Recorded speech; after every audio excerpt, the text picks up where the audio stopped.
By the 1960s, the World War II baby boom had reached its teenage years. There was an abundance of teens in their college ages, and folk music became very popular.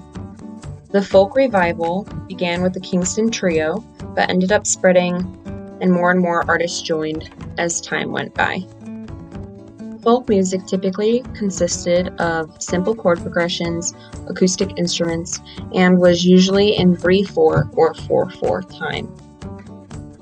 The new genre of folk music was widely influenced by Muddy Waters, Howlin' Wolf, Earl Taylor, Bill Monroe, and Doc Watson, among many others.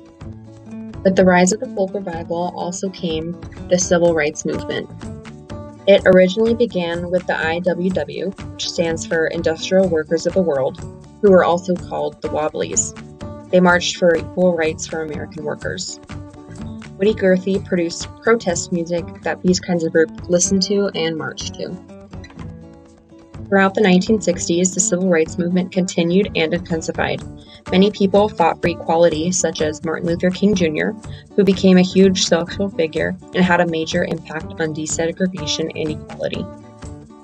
He specifically had the I Have a Dream speech, which made a major impact on the civil rights movement. To show their support for Martin Luther King Jr., African Americans began to adopt a more relaxed style by styling their hair naturally and wearing clothes that were cultural.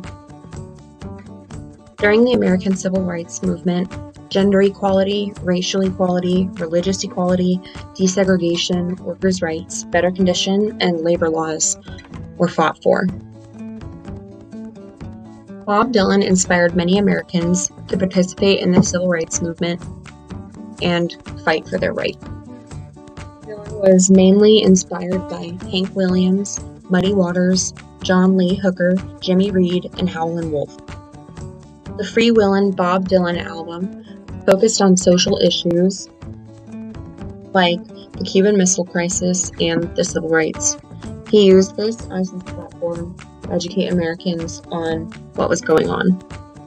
At the height of Bob Dylan's career came the unfortunate death of President John Kennedy, and he was very saddened and eventually distanced himself from writing songs about politics.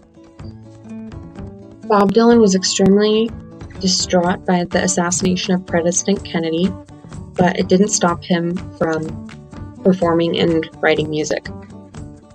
His style took a complete turn, and he stopped writing about political and social issues, but instead kept his music more simple.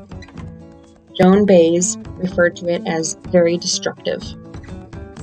Although his style was very different, Bob Dylan still captured the American audience with his electric sound and became very commercially successful with his new folk rock sound.